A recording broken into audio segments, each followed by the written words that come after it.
morning students. I am Avnish Sensor, your math teacher, class 10 subject math और exercise चल रही है आपकी 7.4 है ऑप्शनल। क्वेश्चन नंबर 6 लेते हैं। क्वेश्चन नंबर 6 वेरी इंपॉर्टेंट, बड़ा अच्छा क्वेश्चन है। क्वेश्चन नंबर 6 में हमें वर्टेक्स दे रखी है ABC ट्रायंगल की और एक लाइन ड्रॉ करनी है इंटरसेक्ट साइड AB और AC के, और such that AD upon AB is equal to इतना 1/4। कैलकुलेट द एरिया, हमें एरिया फाइंड करना है और उसका फिर रेशो भी फाइंड करने हैं। Calculate the area AD and area of triangle ABC। Theorem 6.2 और थ्योरम 6.6 के अकॉर्डिंग उसको सॉल्व करना है। ठीक, अब करते कैसे हैं इसको ध्यान से देखें, क्वेश्चन वेरी इंपॉर्टेंट है। तो सबसे पहले हम क्वेश्चन नंबर 6 के सॉल्यूशन में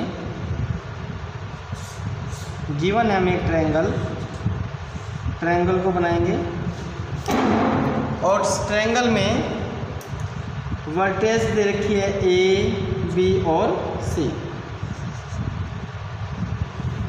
A, B और C। A के पॉइंट लिखेंगे, A के पॉइंट है 4,6,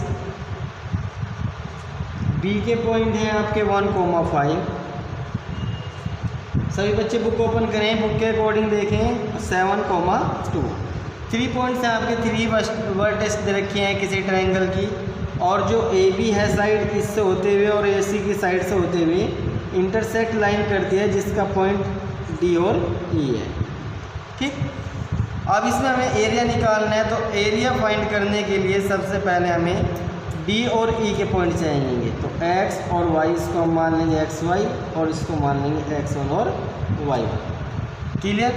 XY और X1 Y1 की वैल्यू निकालने के लिए बाइसेक्शन फॉर्मूला से M1 और M2 चाहिएगा। तो इसमें गिवन दे रखा है, गिवन लिखें। अब गिवन में दे रखा है उसमें कि जो AD है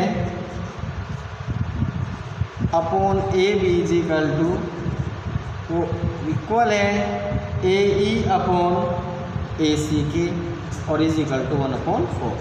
तो क्यों नाम जो गिवन दे रखा है इससे हम AD और BD का रेशो फाइंड कर लें M1 M2, तो हमें सेक्शन फार्मूला से X और Y की वैल्यू मिल जाएगी।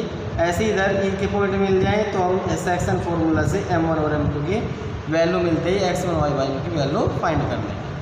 क्लियर। तो चलिए लेते हम AD upon AB is equal to 1/4, cross multiply करेंगे तो 4AD is equal to 1AB आ जाएगा।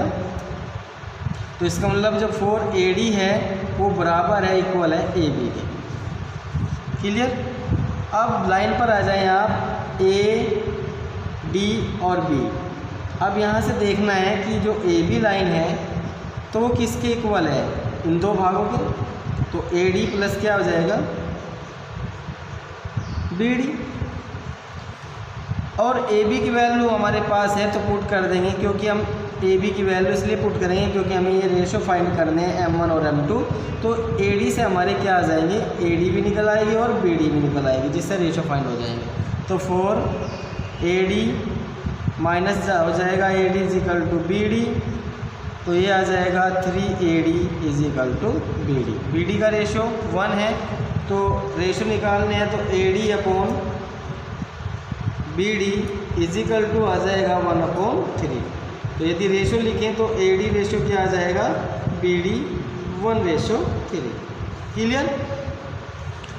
अब 6.1 थ्योरम है, आप वो क्या कहती है थेल्स थ्योरम, कि किसी ट्रायंगल की एक साइड के जो रेशो होते हैं तो दूसरी साइड के जो रेशो होंगे हमेशा बराबर होंगे, इक्वल होंगे। तो AD रेशो जो आपका BD है वही आ जाएगा आपका AE रेशो EC आ जाएगा या CE आ जाएगा। तो हम लिखेंगे जो AE रेशो होगा वही CE रेशो होगा इज इक्वल टू 1/3 बाई कौन से थ्योरम से, थेल्स थ्योरम से, थेल्स थ्योरम 6.1 से। तो यहाँ से आपकी फाइंड हो गया है रेशो क्या है, ये 1 आया है और ये 3, ऐसे सेम इधर ये 1 और ये 3। अब बाई सेक्शन फॉर्मूले से हम क्या करेंगे, X और Y की वैल्यू फाइंड करेंगे by section formula. Bisection formula से हमें किसके पॉइंट चाहिए, डी के। तो डी के जो पॉइंट होंगे वो सेक्शन फॉर्मूले से क्या हो जाएगा, x is equal to m1 x2 m2 x1 m1 plus m2। ऐसे ही y की वैल्यू हो जाएगी y is equal to m1 y2 m2 y1 और m1 प्लस m2। क्लियर। तो x और y की वैल्यू यहाँ से हमें फाइंड करनी है। तो x के पॉइंट आ जाएंगे, m1 की वैल्यू हमारे पास ये m1 1 multiply x1 y1 x2 y2। तो x2 हमारे पास है 1 प्लस m2 हमारे पास 3 और x1 है 4 upon m1 m2 plus 1 plus 3। ऐसी y की वैल्यू फाइंड करेंगे। m1 हमारे पास 1, y2 की जो वैल्यू होगी y2 की वैल्यू ये x1 y1 x2 y2। तो y2 है हमारे पास 5 प्लस m2 की वैल्यू हमारे पास 3 और y1 है हमारे पास 6 अपॉन 1 प्लस 3। तो x इजिकल टू 1 1 जा 1 प्लस 4 3 जा 12। क्लियर। अपॉन 4 y की वैल्यू आ जाएगी 5 प्लस 6 3 जा 18 प्लस अपॉन 4 x की वैल्यू आ जाएगी 13 अपॉन 4 और y की वैल्यू आ जाएगी 23 अपॉन 4। क्लियर हो गया है। तो हमारे पास d के पॉइंट मिल गए हैं। x का पॉइंट आया 13 अपॉन 4 और y का पॉइंट आया 23 अपॉन 4। अब हमें निकालना है d के पॉइंट निकल गए हैं आपके। d के बाद आता है e के पॉइंट भी हम ऐसे ही निकालेंगे। अब हमने e के जो पॉइंट ले रखे हैं x1 और y1 ले रखे हैं। तो x1 का जो पॉइंट है वो क्या आएगा निकल कर x1 इजिकल टू, अब m1 हमारा 1 ही है, ये x1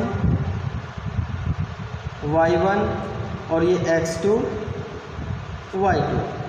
तो x2 की वैल्यू हमारे पास 7 प्लस m2 की वैल्यू 3 और x1 है हमारा 4 upon 1 plus 3। y1 is equal to m1 1, अब y2 की वैल्यू 2 प्लस m2 3 और y1 है 6 upon 1 plus 3। x1 is equal to 7 plus 12 upon 4, y1 is equal to 2 plus 6 3 18 upon 4। क्या आ जाएगा x1 की वैल्यू 12 और 7 19, तो 19 अपॉन 4 और नेक्स्ट आ जाएगा आपका y1 इजिकल टू 20 अपॉन 4, तो 4 से डिवाइड हो जाएगा 5। तो हमारे पास ये आपके e के पॉइंट आ गए हैं। x1 का जो पॉइंट आया है 19 अपॉन 4 और y का जो आया है 5। तो हमारे पास अब m1 और m2 भी हो गया और हमारे पास d और e के भी पॉइंट हो गए हैं। अगला जो चलेंगे, अब हमें क्या करना है, छोटे वाले ट्रायंगल का और बड़े वाले का एरिया निकालना है। तो सबसे पहले हम एरिया निकाल लेंगे ADE का, फिर निकाल लेंगे ABC का। चलिए इसके बाद ABC और ADE दोनों ट्रायंगल है हमारे पास। फर्स्ट वाला जो ट्रायंगल है आपका ये वाला ADE, हम इसका एरिया निकालेंगे और फिर बड़े वाला ट्रायंगल है ABC, इसका एरिया निकालेंगे। हमने एक ट्रायंगल को कंप्लीट कर लिया है। सबसे पहले हमने ट्रायंगल के रेशियो फाइंड करे हैं m1 और m2, इसके बाद d और e पॉइंट निकाल लिए हैं सेक्शन फार्मूले से। अब सेक्शन फार्मूले के बाद जो Next आता है उसमें हमें केवल एक एरिया फाइंड करना है। तो एरिया हम सबसे पहले निकालेंगे ADE का। तो यहाँ लिखेंगे जो केस फर्स्ट है, case first, area of triangle ADE। ADE का हमें एरिया निकालना है। तो एरिया का फॉर्मूला आपको पता है 1/2 x1, तो यहाँ पर x1 y2 आ जाएगा, y2 माइनस y3, फॉर्मूला वो लगाना है ट्रायंगल का। x2 आता है, फिर यहाँ जाता है y3 माइनस y1, x3 में आ जाएगा y1 minus y2, big bracket close. यहाँ से आप ADE का निकाल लें एरिया। x1 की वैल्यू AD में आ जाए, AD और E में, तो ये हमारा x1 y1 x2 y2 x3 और y3। x1 की वैल्यू पुट करेंगे 4 अब y2 की जो वैल्यू हमारी है 23/4 विद माइनस y3 की जो वैल्यू है वो 5 है, क्लियर। प्लस x2 की जो वैल्यू है वो 13/4, y3 की वैल्यू 5 और y1 की वैल्यू है 6, प्लस x3 की जो वैल्यू है वो है आपकी 19/4 और y1 आपका 6 और y2 है आपका -23/4, clear. Big bracket close. 1/2 4 solution करेंगे। 5 4 जा 20 विद माइनस 23 में से 20 जाकर 3/4 आ जाएगा। नेक्स्ट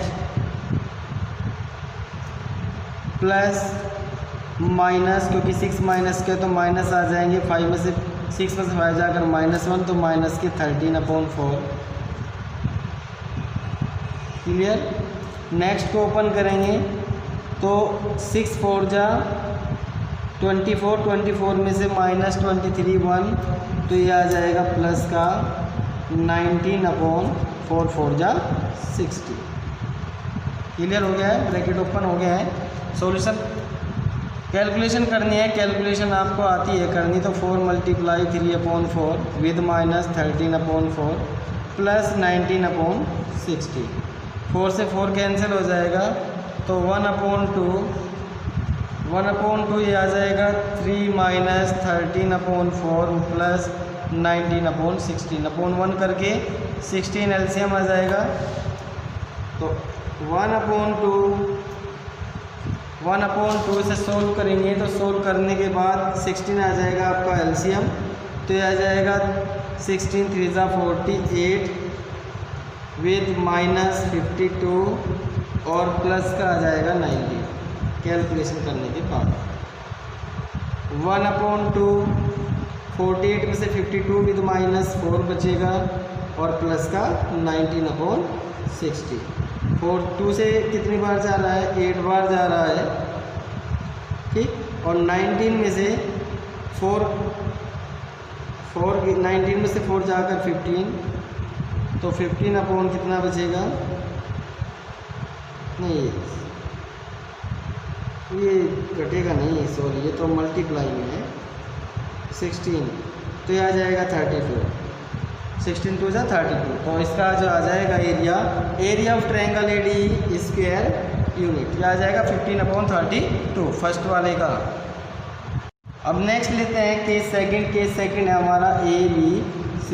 अब बड़े वाले का ट्रायंगल का हमें एरिया निकालना है, तो केस सेकंड में area of triangle ABC same formula 1/2 x1 की वैल्यू, अब ABC x1 y1 ये x2 y2 और x3 y3 हो जाएगा। तो x1 की वैल्यू हमारे पास 4 है, y2 की वैल्यू हमारे पास 5 माइनस y3 की वैल्यू है 2 प्लस x2 की जो वैल्यू है वो है आपकी 1 और y3 हमारे पास है 2 और y1 की वैल्यू हमारे पास 6 प्लस x3 की जो वैल्यू है वो है हमारे पास 7,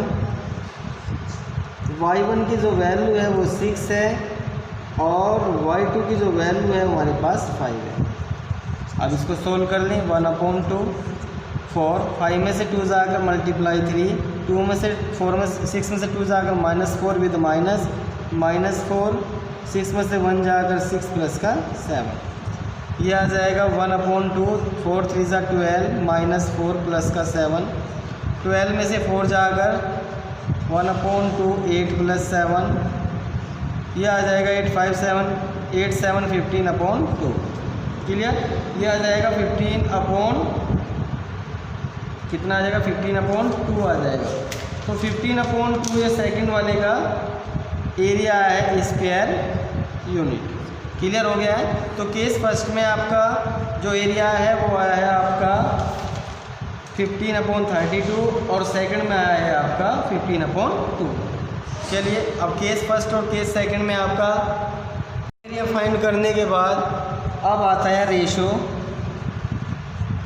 अब रेशो में क्या करना है आपको, जो एरिया आपने फर्स्ट वाला निकाला area of triangle ADE sorry ratio find करना है तो अपोन में आ जाएगा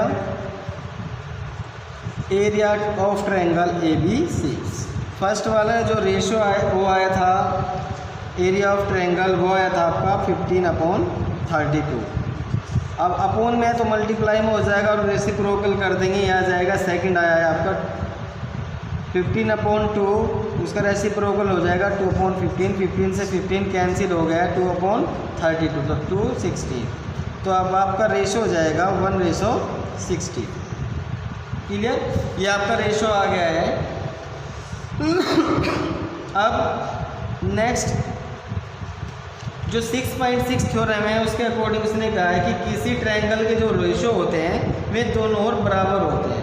तो एक जो उसकी साइड है उस साइड का जो स्क्वायर होगा हमेशा रेशो जो दोनों साइड होते हैं उन दोनों के बराबर होगा। तो जैसे हमारा रेशो क्या है 1:16 आया है, तो जो हमारी साइड थी ट्रायंगल की, ये देखिए ABC और ये ट्रायंगल बन रहा है D और E, इसका जो रेशो होगा इन दोनों रेशो के बराबर होगा। और जो ये साइड दे रखी है इन साइड के स्क्वायर की, जो साइड है आपके स्क्वायर के, ये कहलाती है आपकी जो 6.6 थ्योरम है उसके अकॉर्डिंग।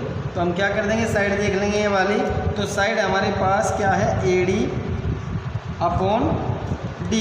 या BD, इसका स्क्वायर इस साइड के दोनों का स्क्वायर इन दोनों साइड के स्क्वायर के बराबर होता है। तो कितना आ जाएगा भाई, AD हमारे पास और ये, तो इसका इन दोनों का स्क्वायर से हम क्या लिखेंगे, तो 1 का स्क्वायर तो 1 और 16 का क्या होता है 4, ये आपका स्क्वायर आ जाएगा 1/4 का स्क्वायर। तो इससे भी हम क्या लिखेंगे 1/60। क्लियर, ये आपका question number 6 very very important, ये आपका पूरा हो गया है। ये किसके अकॉर्डिंग है, theorem 6.2। Thank you. Question number 6 very very important.